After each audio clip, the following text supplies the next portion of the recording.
अस्सलाम वालेकुम। इस प्रेजेंटेशन में हम ये लोगारिथम्स के बारे में बात कर रहे हैं और उसके हम एक चीज़ का प्रूफ देख लेंगे। ठीक है, आराम से बस लोगारिथम्स आपको अगर थोड़े से याद हो तो, और नहीं याद तो मैं थोड़ा सा रिवाइज़ करा देती हूँ। अब ये है कि जैसे अगर अब आप कहते हैं, अगर मैं ये बात बोलूँ कि मैंने log a का लिया x की बेस से और ये n के बराबर है, अगर मैं आपको ये बात बोलूँ तो उसका मतलब क्या हुआ?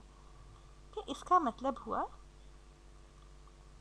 इसका मतलब सिर्फ ये हुआ कि अगर आप x को n की पावर के साथ लिखें तो ये a के बराबर है।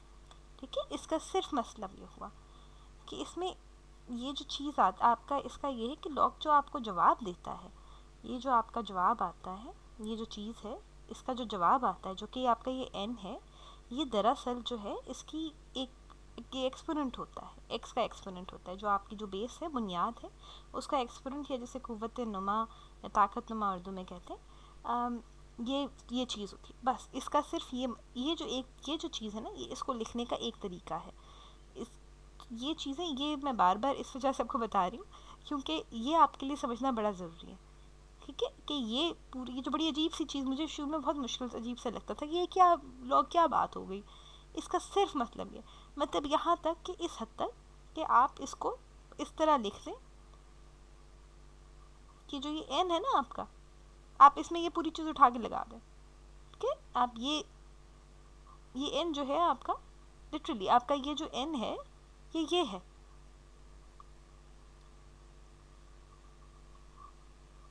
ये बिल्कुल n यही चीज़ है। ठीक है, तो सिर्फ ये बात लोग गैरतम में ही हो रही होती है, सिर्फ यही बात हो रही होती है।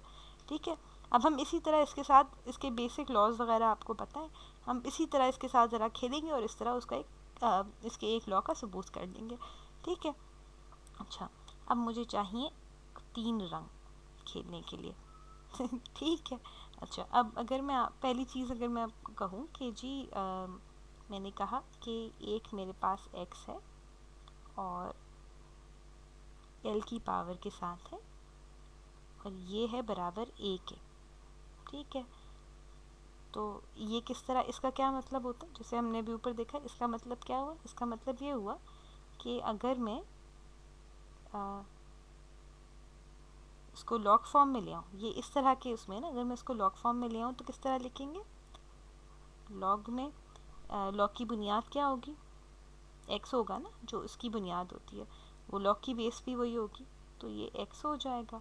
अच्छा, और लॉग किस पे लगेगा? जो इसके इसका जो आंसर था, ये जो आपका पावर वाला वो था, उसका जो जवाब था वो a था, तो लॉग लगेगा a के ऊपर। और ये आपको क्या चीज़ दे देगा? जो इसका एक्सपोनेंट था या कुव्वत नुमा था, l यहाँ पे जो है, तो ये आपको l दे देता है। ठीक है, ये बात हो गई। अच्छा, अब इसी तरह अगर मैं एक और ले लूँ और मैं बोलूँ कि जी ये है x है x m की पावर पे और ये b के बराबर है। ठीक है, इसको भी आप बड़े आराम से इसको कन्वर्ट कर सकते हैं लोगारिथमिक फॉर्म में, कि लोगारिथम की उसमें फॉर्म में लिखते हैं अगर आप शक्ल में, तो क्या हो जाएगा? वही बात हो जाएगी कि जी आपने लॉग लिखा, लॉग किसका होगा? b पे लग जाएगा लॉग, दूसरी तरफ खाली ये b बैठा था ना, और हम बेस x को बनाएंगे क्योंकि यहाँ पे इस टर्म की बुनियाद x है, और ये हमें क्या दे देगा? इसकी कुव्वत नुमा या इसका एक्सपोनेंट दे देगा, और वो हो जाएगा m। और इसी तरह अगर मैं आपको एक और का भी करा दूँ, और अब तक आप सोच रहे होंगे कि क्या कर रही हैं आप ना, ये क्या बात हो रही है, इनको आज क्या सूझी हुई है, ये हमसे क्या करवाना चाह रही हैं। अच्छा, लेकिन अभी थोड़ा सा और देखें, अभी समझ में आने लगेगी। ठीक है, मैंने एक और इस तरह का लिखा, ये है बराबर a ज़र्ब b के, a डॉट b। ठीक है, इसका क्या करेंगे? इसको भी अगर हम इस तरह कर दें तो ये लॉग लग गया, लॉग के इधर क्या आ जाएगा? जैसे यहाँ पे जो इस तरफ जो चीज़ थी वो हमने लिख दिया, बेस क्या होगी? जो इस एक्सप्रेशन की बुनियाद थी, बेस थी, x थी, तो x हो जाएगी, और इधर क्या चीज़ आ जाएगी? इधर n आ जाएगा, जो एक्सपोनेंट था। ठीक है, यहाँ से तो बहुत स्ट्रेट फॉरवर्ड है, हमने सिंपल आसान काम, बस ये हमारे पास 3 इक्वेशंस थी, हमने इनको लोगैरिथम के फॉर्म में कर दिया। अच्छा, अब मुझे बताएं कि अगर मैं क्या कहते हैं, ये वाली मेरे पास चीज़ है, ठीक है, मेरे पास है कि ये एक्स एन जो है ए बी के बराबर है, ठीक है। अब इसके अंदर अगर मैं सिर्फ ये इन इक्वेशन से वैल्यूज़ लेके डाल दूँ, ठीक है, मुझे पता है कि ए क्या चीज़ है, ए बराबर है x to the power l के, है ना। तो अगर मैं सिर्फ इसके अंदर ये ए जो है मैं यहाँ से उठा के ये वाला डाल दूँ, ठीक है, सिर्फ सब्स्टिट्यूशन कर रही हूँ मैं। अगर मैंने डाल दिया तो यहाँ पे क्या हो जाएगा, ए की जगह हमारे पास आ जाएगा x to the power l, है ना।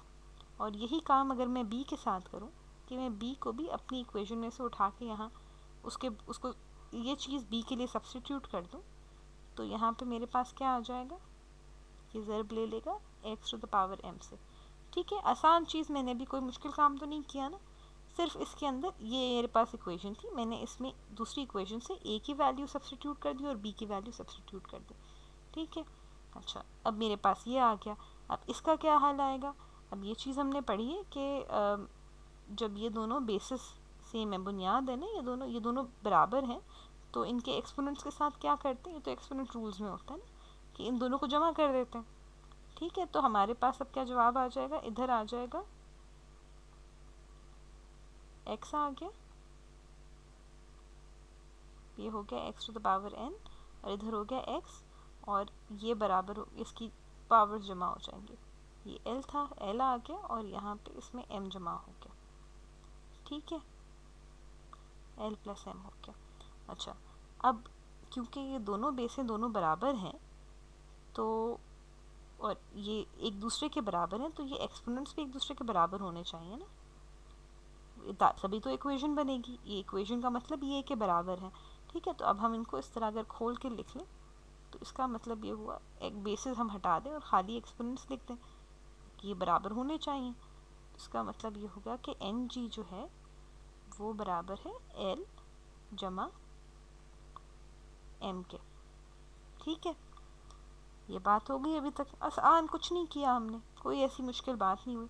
अच्छा, अब इसको हम और किस तरीके से लिख सकते हैं, मैं इसको फिर से यहाँ पे लिख लूँ ताकि ये चले इसी से कर लेते हैं। मैं एक दफ़ा इसको फिर से यहाँ लिख लेती हूँ। मेरे पास अब ये चीज़ आ गई, ठीक है। मैंने कहा कि जी n जो है l जमा m के बराबर है, ठीक है, कोई एतराज़ नहीं। अच्छा, अब मैं देखूँ मेरे पास यहाँ पे n तो यहाँ पे भी लिखा हुआ है और मुझे n के लिए कोई और वैल्यू मिल रही है। इसी तरह मुझे यहाँ पे l के लिए, तो इस इक्वेशन में भी l, ये इक्वेशन कहती है कि एल जी इस चीज़ के बराबर है, और ये वाली इक्वेशन कहती है कि m इसके बराबर है ना। तो अगर उसमें मैं ये चीज़ें सब्स्टिट्यूट कर दूं तो मेरे पास क्या आ जाएगा, अगर इसमें मैं यहाँ से n की वैल्यू बदल दूं तो ये हो जाता है